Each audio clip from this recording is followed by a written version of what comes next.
We met again with Renate and her child, who's now 1 year old, and she told us everything about how she's doing, how the child is doing, how the husband is doing as well. Remember, it's always a family story. And this story is a really incredible story about normalcy. It's not normal that things go so well in a pregnancy, never mind when you are 40 years old. And I think we have covered the whole ground of the pregnancy and the first year of life. To give you an example what the Buteyko method can do for this very fundamental aspect of, in this case, female health. So I hope you enjoyed this chapter. It might not be the last one because we thought the fifth one will be the last one. But what a great series. I hope you enjoy it. Hi. Hello. You want to wave to them? No. Little smile. Little smile. Oh, he's the best. He just started taking some steps and walking. So yeah, just a day after he was 1 year and 2 weeks, and then he started to take some steps, and now he's wanting to walk more. So, and then next thing you know, he's running around. Yes, he's quite the explorer. Likes to climb on things and likes to climb off things and likes to touch everything he probably shouldn't. He likes to be outside a lot. He gets bitten by ants all the time because he likes to be out there so much. Yeah. Are you close to nature or you live in a city? No, I live on a farm. On a farm, okay. Yeah, oh, that's great. Huh? Yeah, that's right. Because we're planning. Hey, we're planning to live in a farm actually. To make a farm of the property that I have in the mountains is taking a long time. Like publishing your podcast, I'm sure I will do it, but it takes a little bit of time. So we're planning to do that actually, to live off the land. I've never done it. I'm a city boy, but that's okay. You get used to it. Yeah. Did you also live in a farm and you're kind of used to that, or you had to adapt? No, I lived in a city growing up as a kid in the suburbs, and then I lived in the town of Gainesville, Florida, where I live. And I sold my house and I moved out to my American parents' 30-acre property. This is where we've been staying for the past 3.5 years. And we will eventually build a house out here in the country too. I mean, that's really the plan, to do that, to save and do that, build a permanent residence, but outside of really the city. It takes about 25 minutes for me to drive to work, and it's not hard, but something that it very specifically is good for is doing pauses and practice. So every single day that I drive into town, I do practice, and every single time I drive out of town, I do a practice. So there's always time in a busy schedule when you're driving to do practice. So I find that, it's easy for me to make sure that I get that done. Yeah, that's very good advice. I think students struggle to adapt to new environments, like doing pauses in the car, for example. And you have to encourage them, like, you're not going to get at the beginning at least the same numbers, but sure, you're going to get the practice. Did you say that? Because I almost always do it in the car. That's almost always the time that I could do it. And if I'm not doing it in the car, I'm sitting and I'm quietly doing it at a desk or something. And I go, wow, this is so much easier. And I forget that it's actually really hard in a car because you're doing so many other things. Yeah, I mean, if you're going to do hundreds of sessions, you're not going to do all of them in a sort of meditative state. No, you just have to learn how to do it whenever you need to do it. I mean, even if you just do a one pause, you're like, oh man, I'm starting to fall asleep at my desk or something, and I got to get this work done. Do a pause real quick and see how take some salt. Go on today. Yeah, I would say not so quick because your pauses are really long, so it takes a little bit of a. Right. No, I still get my 2 minutes every day. Yes. Sometimes it's more of a struggle than other times, but I get it. Great. So you're adapting to the practice despite the fact that you must be very busy, right? I am, but I'm not. I reduced my hours at work by about 10 hours a week. So it is not necessarily easier for me to get things done, but there's time for me to tend to other things. Obviously tending to a child, but I don't have to say, oh, I only have 10 minutes to do this, or I only have 30 minutes to get this done. Like there's more time, so that creates a more relaxed environment. So I don't feel so rushed to do things. And how's the baby? He's been extremely healthy baby. He's reached all of his milestones really quickly.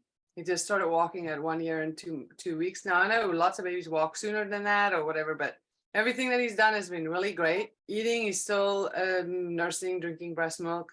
And he's just really healthy. Like, I don't feel like, oh, what's wrong with him today? He's so cranky or whatever. And if something like that was like there was a little bit out of the norm, it's because he's teething. I'm like, oh, he was really, last night, he was just up every hour and a half or something. And that's normally because he's teething. I can almost, there's like 2 nights of that. And then we're like, all right, the tooth popped out and we're fine. It's not been a struggle with that. Yeah. And I think, I would say, I know that this is not for everybody to do, but like bed sharing or co-sleeping is really the best way to go, because you don't have to worry about getting up and now let's get the baby out of the crib and sit and nurse a little bit and then put the baby back in the crib. And there's just no way I would have been able to do that. Like I would have been sleep deprived, and even with Buteyko breathing, I wouldn't have worked for me. So at this point, you sleep and you don't sleep too deeply because he's sleeping right on your arm. And so I think in some ways it's really good for sleep.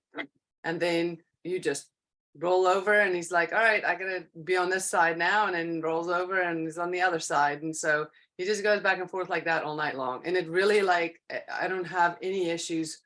And that's actually been really, really good. There's also no oversleeping because he does wake up, even though my circadian rhythm would say, or my sleep cycle would say, oh, I'm at 45 minutes, but he's at an hour and a half and wakes up or something like that. So it disrupts my sleep cycle sometimes, but I don't find that that's really a problem at all.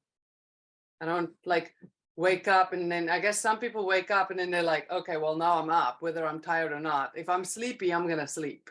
If I broke a sleep cycle, it doesn't matter. I'm going to sleep. I don't know if everybody's like that or if the method is helping me do that, but yeah. Well, I'm sure it helped you. I mean, for me, it's been a big difference as well. With also, it changes your attitude, the attitudes. So the knowledge that you acquire, that if you, because you said something very interesting, like it helps me not to sleep too deep. Yeah. Right. You didn't put it exactly that way, but that could be interesting for someone who doesn't know the method, because actually deep sleep tends to make you breathe deeper. And there's a connection with that, with your breathing. And I don't think I would have voluntarily broken my sleep like this or slept, I guess, less deep if it wasn't for a baby. Like that's a hard thing to do. That's a hard thing to have discipline over, because it's just easy to just go unconscious and be like, I just want to sleep, you know. It's like I'm hungry, I just want to eat everything. Yes. I do have to eat a significant amount more food than I normally would eat. It's pretty demanding doing breastfeeding on a nutritional scale. But it's also not like, you know, some people say, I'm starving. Like, I don't really feel like that. However, if I fast for a little bit too long, like if I eat at like first time at 12:30 in the afternoon or 1 o'clock or 2 o'clock, sometimes I can see a slight reduction in breast milk when that happens. So I really have to be more regular with eating than I would normally be. I can't say with more practice comes more breast milk. Otherwise I'd be like, this is the thing you got to do to increase your supply. But I don't think it hurts it. And it probably helps the quality of the milk that you would make by having more CO2 in the body. He was very slow to actually eat anything because he started teething only at like almost 8 months for the first time. And normally kids start teething at 6 months and they start eating some solid food at 6 months. And he really wasn't interested in any of that. He just wanted to drink breast milk and that's it. And so I was told by the pediatrician, you have to make sure that it doesn't get low in iron because breast milk doesn't have enough iron in it at that point in the baby's life. And what the baby has gotten at birth is at this point depleted. So we did measure his hemoglobin levels 9 months, and it was slightly low, but then he all of a sudden started wanting to eat food, probably why, and we had it checked again at 1 year, and it was like super great. Like it came up 1.5 grade points. So it was really quite awesome to see that. And I didn't do any supplementation. He just started eating more. I found with one of my kids, I had to chew the food.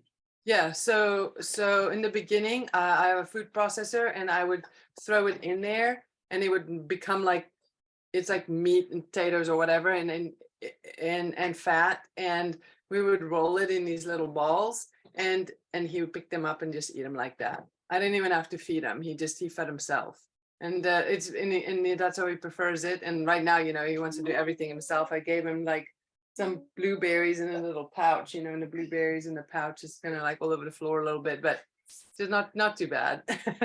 I'm just gonna use whatever works. We're just doing these couple of things and then see how little we can do with. That's part of the Buteyko method in a way, because it's like not being over anything, like over consumption of anything, but also over buying off all the things that you need. And I'm gonna need 20 of these things, and I'm gonna need. You just do more with less. I mean, it's quite amazing. We have followed through the whole process of your pregnancy, birth, then when he was very little, now he's 1 year old.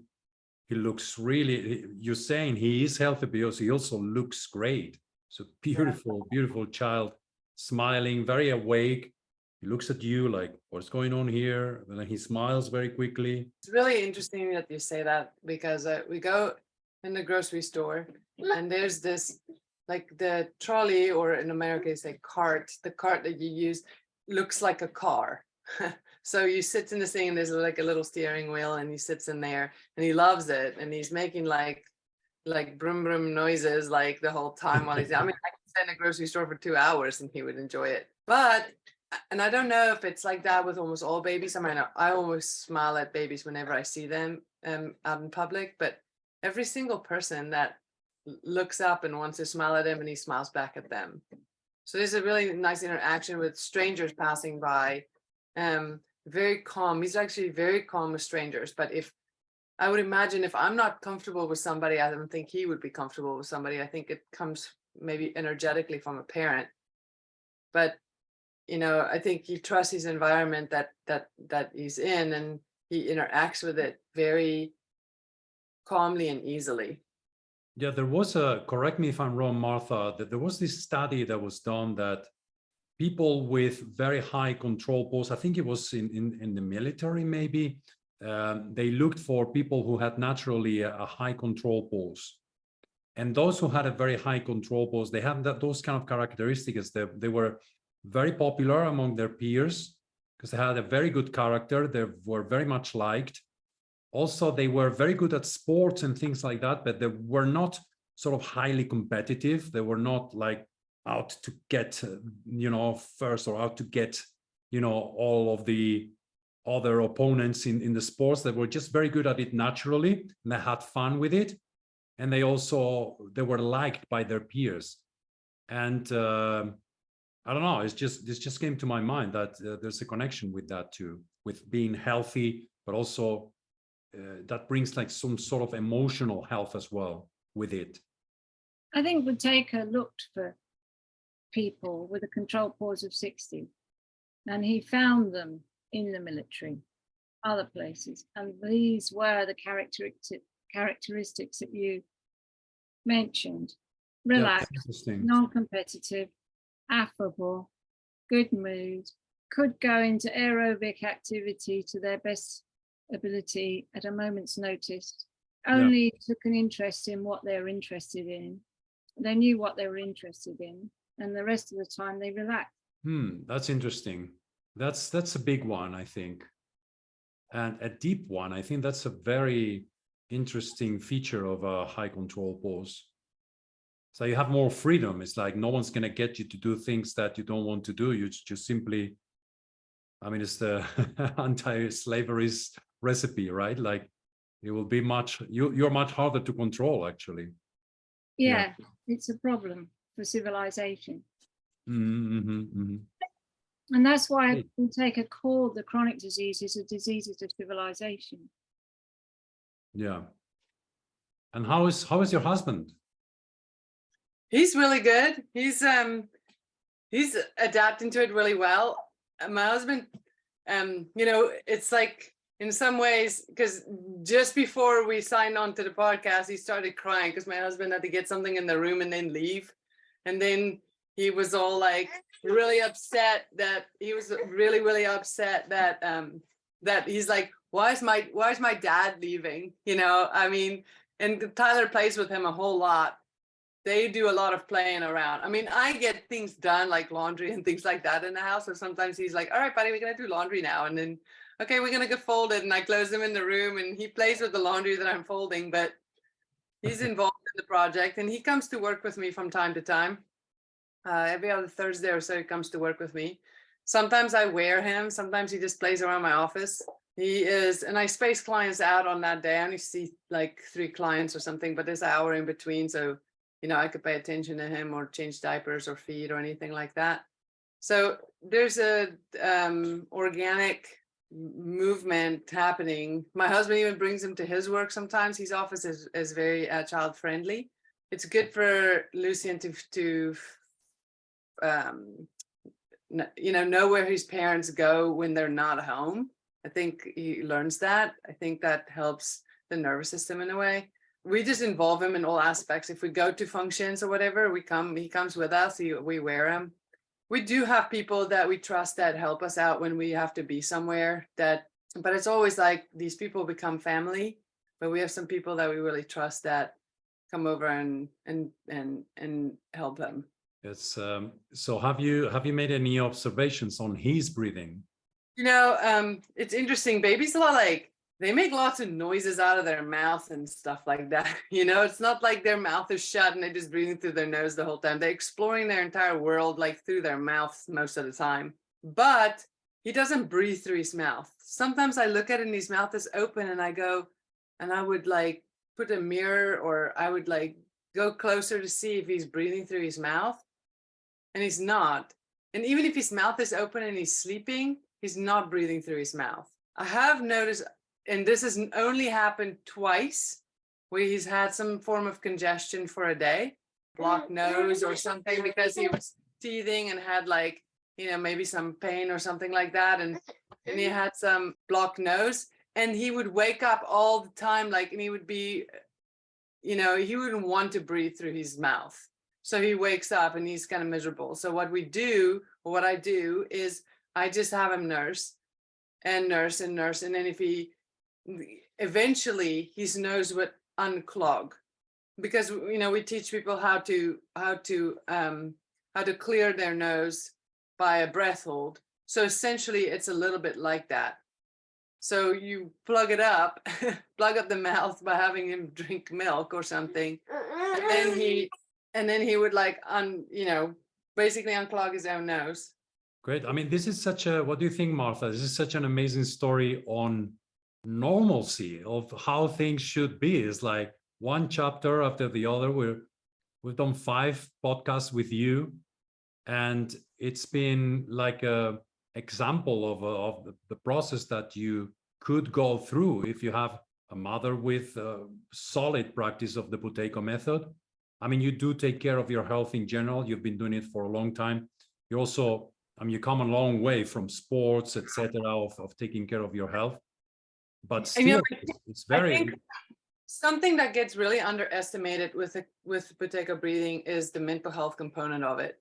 And I'm not necessarily saying this from like everybody should do the advanced breathing stuff, which I think everybody should do that. But I think it gets underestimated because your mental health and how much control you can exercise over that really depends on everything. Your baby's not going to be healthy if you are constantly freaking out over things. Eventually they'll probably form some sort of like behavioral issue or something like that, or stomach ache or whatever. Your energetic environment and what you have going on is what affects your kid, because your your biofield is 6 feet out away from you, and so is his. And that when you are together, your biofield's together. So if you're not aligned in yourself, then that is going over to your kid. And the best way to find alignment when you fall out of alignment is to either do a practice or do some shallow breathing. And we constantly say shallow breathing, and lots of people listen to that, because I listen to a lot of other health people and they talk about how shallow breathing is bad. But I don't think that they understand what we say when we mean shallow breathing. You know, like shallow breathing, not done with your chest, not done with your neck muscles, which is your secondary breathing muscles, and done deep into the diaphragm. And I think people associate deep breathing with big breathing, but really it's shallow breathing deep into your body. And because you can keep routing yourself back to that, you can hold yourself in alignment. And when you can hold yourself in alignment, that would be the best thing for your kids. And I read, not just read, but I know, like, and that not even in a relationship with your kid, that's in a relationship with your clients or your husband or your colleagues or whoever that might be. The most important thing that you can do is for you to stay in alignment, because that would help everything in your environment. And everything that I have read talks about how that stability is like what sets emotion for everything, whether it's your digestion or whether it's your energy levels or your hormonal health or whatever. If you're constantly freaking out and your adrenals are all firing all the time, it's going to tire out all the other hormones in your body, obviously. So it's going to be bad for your hormones. So people can say, oh, you need to balance your hormones, you need to balance your hormones. But at the end of the day, how do you balance your hormones? You need to get into alignment with yourself. And being a parent, you go through a huge change of lifestyle. Yes. And you really need to get into agreement with that. And that's what you have been able to demonstrate, is to be in agreement with that change, to go from independent adult into having a dependent to look after you, to look after. And that's mentally a huge change. Yes. And I would say, if anything, do the method for that reason. Do the method for the reason of mental stability, where you can surrender to the moment and say, well, first of all, I'm not this, and do a self-inquiry, slow the system down or get it in alignment. But then also know that this is all we got to do, is to be in the present moment with ourselves. And this is what has to happen right now. It is not to go, oh, I don't want this. Like, if you're saying, no, I don't want this, you're in a conflict in your mind over what actually is. And that creates deeper breathing. I mean, that steals life vitality, essentially. So sometimes I really needed to go do something in the house, or I was in the middle of doing a project and you need something. It's like a meditation in itself, because you're just saying, I'm just going to have to submit. Like, there isn't very much time for me to sit into meditation anymore. But what I do is, when I'm nursing, I'm like, okay, well, I'm trapped here now. So we're just going to have to stay here. And because we're staying here, you're just surrendering to the situation. And that's it. We're going to be, all right, we're going to be here right now. When you're doing some elimination communication where you realize a cue and he needs to go potty or something like that, you just say, okay, well, we gotta sit on the toilet now. So we're doing this for 10 minutes, you know, even if nothing happens or whatever, this is what he wanted to do and where he needed to be. Yeah, and then you've got him all ready to go out, and all of a sudden he needs to go to the toilet, so you go undress him. Yeah, exactly. Or like you needed to do, and not to react to that and get your own hormones up in a bunch. Because sometimes every now and then I catch myself and I want to react. There might be a small reaction. And then I go, oh, wait, I'm reacting. Well, that's no good. Like, let's just move on and do what has to be done in this moment. What has to happen right now? Okay, we're doing this right now. Yeah. I think that the key is that you stop the chain reaction. I mean, if you have a reaction, that's fine. But so you stop the process of getting everything into a mess just because something small happened. So it's just something small happened. That small thing happened. You deal with it. And that's it. It's over. But these kinds of chain reactions where you get upset, and then because you get upset, something has happened, because you get these things happens, then you fight with someone, then that fight triggers something else, etc., etc. And your own thoughts also have their own train. So you just cut the thought and get on with it. Yeah. And that is the thing that when people start talking about childhood adverse experiences, that's what they're talking about. Those are the ACE scores. The parent is not aligned, snaps at the kid, doesn't really mean to do that, doesn't really mean to snap at the kid, doesn't want to have that happen, but they do that anyway because they're not aware of the situation or what's going on. And so then now there's repercussion went into your child. I know that if you can control yourself for the first 3 years of your kid's life, you have done like 80% of the work. Like you need to really like stay on par for the first 3 years. You want to hold them close. You want to make sure that they're with you. That's why in ancient traditions and traditional cultures, they also said that you shouldn't have any children before one child is 3 years old, because there's a brain waves or whatever the development is happening with the kid. They need that attention from the parent, and then you can have the next one, and also for the health of the mother, to recuperate, be done nursing, recuperate their body, and then be able to get pregnant again. I'm not saying people aren't having healthy lifestyles and having children 18 months apart from each other, but this is the reason why they wanted to ensure a stronger tribe, is to make sure that there's spacing between children, not just for like physical reasons for the mother, but also developmental reasons for the child. And since you have these 3 years, like really take advantage of these 3 years. You got that. And if there's stuff that happened in those 3 years, then equip yourself with knowledge of how to heal that part of your child later on in their life, or like during that period. Because I mean, if you know better, then you should do better. And yes, a reaction happens, but do better. So if they keep happening all the time, it means you're falling off the wagon, and you need to get back on your practice and like and get yourself back into alignment again. It's your responsibility. You can do all these things for your kid, but if you don't have a control over yourself, it's not good for your kid. It's not good for anybody, but it's definitely not good for your kid. Yeah, I find it very interesting that you find the advanced work, because someone who knows the method would think, okay, how is this mother of a 1-year-old child, keeping up with her control pose, having high control pose, and managing her health through the Buteyko method. Some will think that you're doing lots of poses, that you're constantly doing poses or making shallow breathing, which you are doing the poses and the shallow breathing. But it is the advanced work, it is the mental work that seems to be transpires for what you're saying, that is really hitting the mark. Yeah. There's two things I can definitely say that always comes from the advanced work when I start thinking about life and how things work. Christopher likes to use the example of when you wake up in the morning and you pick a shirt to wear, and you put that shirt on, and he says, do you think you could have picked a different shirt? And then you always say, yeah, of course, I have other shirts to pick. And he's like, no, because that is the shirt you picked, because you don't want to be in conflict with what actually is. And so I think about that all the time when I'm like, oh, I don't want to do this right now. Then I have to, I basically go, wow, brain, you just said you're now in conflict with what is. So can you take a step back? And I reverse, and I'm like, okay, wait, well, I'm not this situation.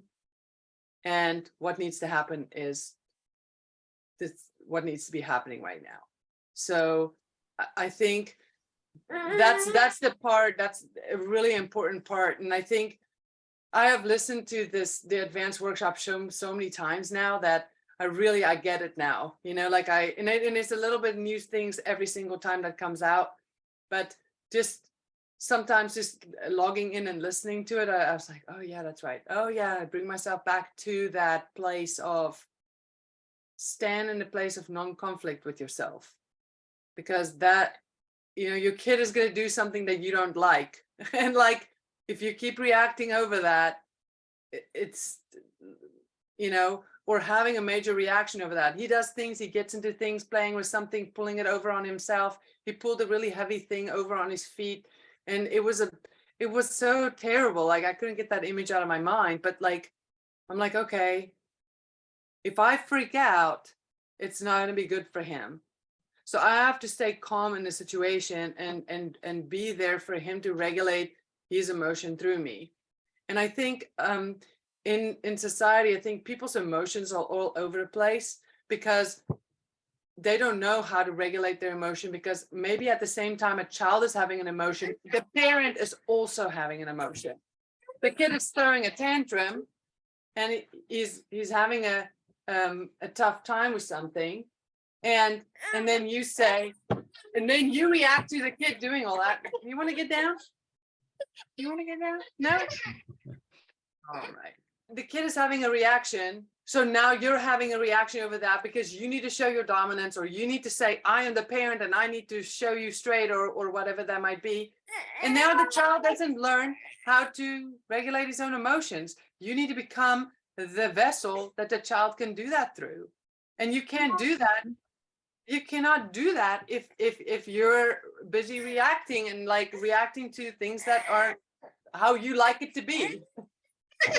Also, he needs to have confidence that when he makes mistakes or comes up to something that's dangerous, that he learns why it's dangerous, especially with boys. Because I found with my two boys that the best thing was for them to actually have the experience. Yes. And you have to be there with them while they have the experience to help them to understand. And I remember my eldest we were out on a cold day, and he saw a boat in the distance on the lake, and he was really taken with it, and he pointed and he ran towards the boat, and he was fully clothed and ran into the lake because he wanted to get to the boat. And it was freezing cold. You know, we wrapped him up, stripped him down, wrapped him up in a towel, took him home. He won't do that again. Right. He'll feel the water before he does that. It's like the stove is hot, you know, it's like we're trying to teach him how to not get into ant piles, because we live in the country and there is a lot of ant piles and they bite him all the time. That he like learns, hey, don't go there and go there, and he's fascinated by all bugs. So like at this point he wants to like play with the bug, but eventually some bites back, you know, so you're gonna have to learn how not to do that. but I'll say it again, it's so many psychologists talk about this, is you need to be in control of your emotions so that your kid can help themselves regulate their emotions. Because if your emotions all over the place, that's what your kid learns. And that just makes for a better environment if you can do that. And the best way to do that is to have a practice of some sort, which is what we have here, what we teach. CO2. Well, that is what calms the nervous system down. I mean, that is one of the major functions of CO2. Christopher always says we need to record a podcast or something like that. I'm like, I'm going to record one and talk about how awesome CO2 is and call it awesome CO2 or something like that. Everybody want to click on it and says, I want to see this thing. Somebody talks about how great CO2 is. Why can't we have like CO2 canisters in like the hospitals and stuff, other than for anesthesia, but like for people to breathe it at a certain percentage to calm them down out of hysteria or something like that? I don't know if somebody could do that study or whatever. There's some people who really like have a panic attack. What if you give somebody CO2 while having a panic attack? You put a paper bag over your nose. That's how. Yeah. No, that's true. Yeah, I mean, from what you were saying before about, I think, and I don't know, you talked about what psychologists say, but also it makes sense from a common sense point of view that. So in my experience, for example, I am very aware, for example, that I learned from how my parents are, not the things that they told me. I mean, what the things they told me were not unimportant, but compared with how they are. and you tend to pick on that. So you become like them in many ways. Of And course. you realize that I am the way I am, that is close to my parents, the way I have inherited in some way by the way they are, not so much what they told me. And you pick on that is like a sort of much more profound, much more bottom line kind of way of being in the world. Yeah. And I think that's what your child is going to pick, and it's obvious that he's already picking on. Right. Yeah. It's interesting that you say that, because my parents were in the country for 3.5 weeks. They flew from South Africa because oh buddy, it's all right.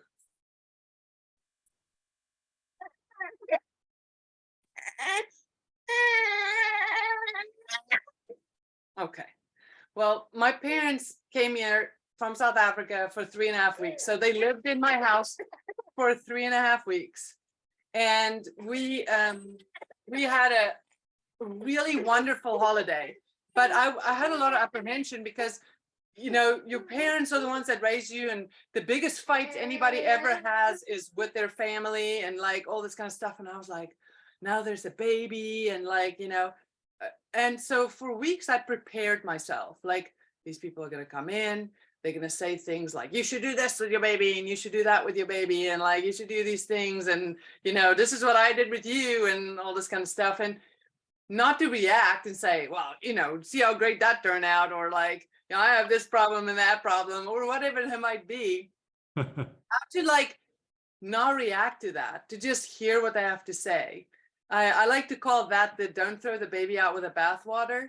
It's like they are trying to say something to you that's meaningful and that means something to them. And if I cannot react to what they say because I'm like, I have an opposing position with it, or I have a different belief, or whatever that might be, can I just like sit here and listen to what they say without reacting?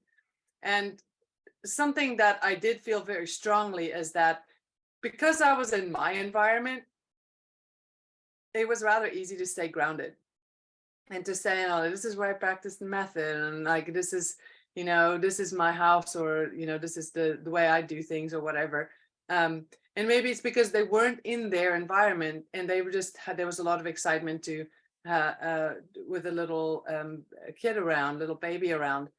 But I can say that whenever my mom started having a conversation or telling me a story or something like that, that I was like going to be a triggering story or event or discussion, I did focus on shallow breathing at that time to make sure that I can stay in alignment for what is truly being said here, not to listen to reply or listen to react, in other words, to that. And I would say, and I actually didn't have that much time to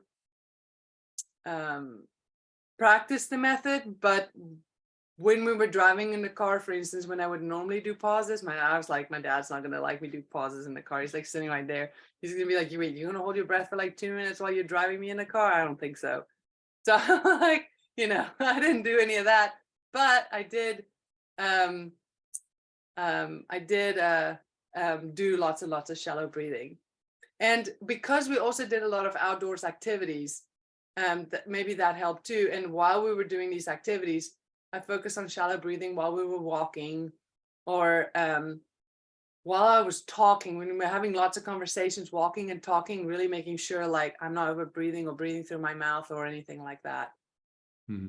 So that helped a lot too. It helps with inter-family relational events. And that's interesting, because doing that, someone who hasn't done the method and is listening to this, like, wow, these people are thinking about their breathing all the time. So what else do they do? The funny thing is that it's not something that it's not real work. It's something that you do naturally that actually helps you to, I noticed that it actually helps you to concentrate, to be present in the moment, to be present on your inner physiology of what's going on in your body with your breathing, but also on the outer. You listen better, you're calmer, you can listen better, you can answer accordingly. And this is a very interesting experience, because it's not work. It's not like you're obsessed with something apart from the world, as you're actually more connected. If anything, it helps you check back in all the time, because it's like, okay, how's my breathing right now? So that I don't react in a situation, or how's my breathing right now? So I stay in alignment of, I'm not this, what am I? That's happening all the time. Sometimes I ask that, and it takes what, less than 5 seconds, 10 seconds. It's not like I'm like, oh, now let me check my breathing, or like, I don't, it really doesn't take time. It's extra thoughts that you have now because of that. It's now you have extra thought because you have a kid, and you're like, now I got to think about the kid too. You just have learned how to think about your breathing like it's your kid. It doesn't matter where you are, you're in that state of stillness within. You can access it. Hey. Probably at the end of it. Yes. Yeah. I want to do more of these podcasts. I've been doing them since before I was born. That's right. And now he's smiling, you see? How great. Oh, God. Yeah, you pay attention to him, all of a sudden energy changes. It's great. You Time to go. Want to wave bye? Bye-bye. Yeah. Wave. Yeah. Bye, Lucian. Bye-bye. Thank you so much, Renate. Beautiful. Really Bye-bye. nice to meet everybody. He's saying bye too. Look at that. Hey. Bye-bye. Have a wonderful day, you guys. And what a wonderful, gorgeous child. I hope you really took notice in these 6 chapters of what the Buteyko method can do for the process of pregnancy and becoming a mother, because it really is incredible to see how Renate and her whole family is thriving. If you want to find out more about the Buteyko method, visit the website learnbuteykoonline.net and sign up for a free webinar where you can find out more about this wonderful method. I really hope you enjoyed it, and we'll see you in the next one.